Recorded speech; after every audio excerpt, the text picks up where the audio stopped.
नमस्कार, मैं हूँ कशफी शमाल और आप देख रहे हैं सहारा समय का डिजिटल प्लेटफॉर्म। तो दोस्तों, हिंदी साहित्य में कुछ ऐसे बड़े नाम हुए हैं जो कि आज हमारे बीच में नहीं हैं, लेकिन उनकी कविताएं, उनकी रचनाएं आज भी हमारे दिलो दिमाग में ताज़ा हैं और वो कविताएं, वो रचनाएं हमको आगे बढ़ने के लिए प्रेरित करती हैं, हर फील्ड में हमें इंस्पायर करती हैं। सबसे पहले हम बात करेंगे नागार्जुन की। 30 जून 1911 को नागार्जुन का जन्म हुआ था। उनका जन्म बिहार के दरभंगा में हुआ था। उनका असली नाम वैद्यनाथ मिश्रा था। नागार्जुन तरौनी गांव जिला मधुबनी बिहार के निवासी थे। उनकी प्रारंभिक शिक्षा की बात की जाए तो स्थानीय संस्कृत पाठशाला में हुई थी। बाद में वो बनारस और कोलकाता में अध्ययन कर रहे थे।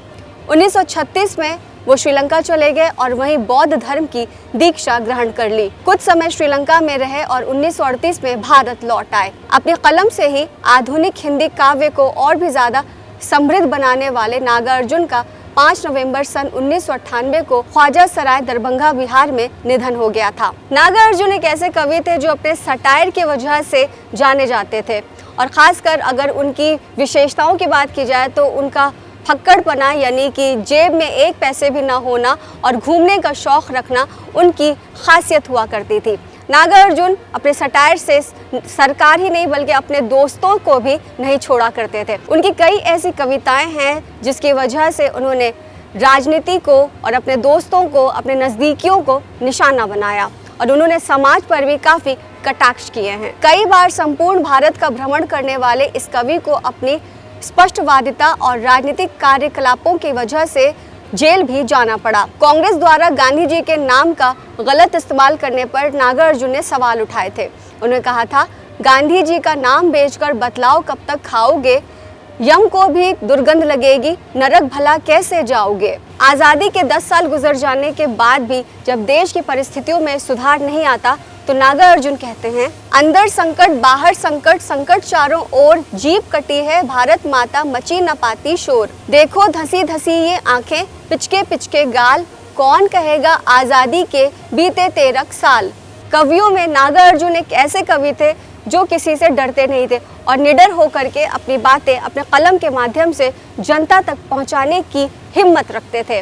नागार्जुन कहते हैं, जनता मुझसे पूछ रही है क्या बतलाऊं, जन कवि हूँ मैं साफ कहूँगा क्या हकलाऊं। नेहरू को तो मरे हुए 100 साल हो गए, अब जो है वो शासन के जंजाल हो गए। गृह मंत्री के सीने पर बैठा अकाल है, भारत भूमि के प्रजातंत्र का बुरा हाल है। 1935 में दीपक और 1942-43 में विश्व बंधु पत्रिका का संपादन किया। अपनी मातृभाषा मैथिली में वो यात्री नाम से रचना करते थे। मैथिली में नवीन भावबोध की रचनाओं का आगाज हुआ। उनके खास कविता संग्रह चित्र को माना जाता है। नागार्जुन ने संस्कृत और बांग्ला में भी काव्य रचनाएं की हैं। लोक जीवन, प्रकृति, समकालीन राजनीति उनकी रचनाओं के मुख्य विषय रहे हैं।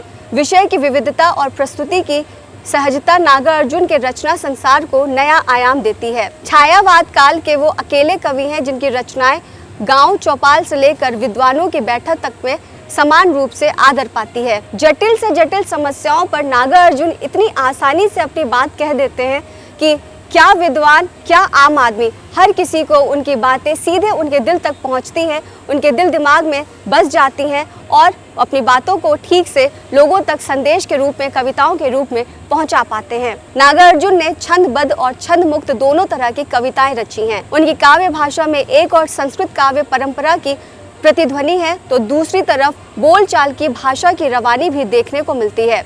पत्रहीन नग्न गाछ मैथिली कविता संग्रह पर उन्हें साहित्य अकादमी पुरस्कार से नवाजा जा चुका है।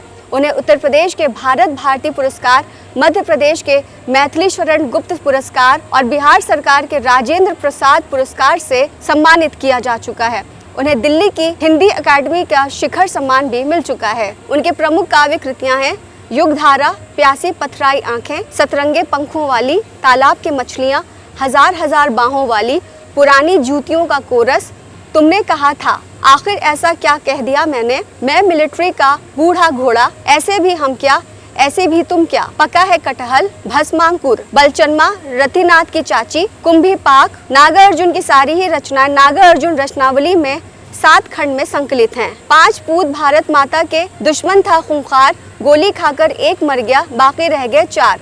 4 पूत भारत माता के, चारों चतुर प्रवीण, देश निकाला मिला एक को, बाकी रह गए 3। 3 पूत भारत माता के, लड़ने लग गए वो, अलग हो गया उधर एक, अब बाकी बच गए 2। 2 बेटे भारत माता के, छोड़ पुरानी टेक, चिपक गया है एक गद्दी से, बाकी बच गया है एक। 1 पूत भारत माता का, कंधे पर है झंडा, पुलिस पकड़ के जेल ले गई, बाकी बच गया अंडा। ताज़ा अपडेट्स के लिए बने रहिए सहारा समय डिजिटल प्लेटफॉर्म के साथ।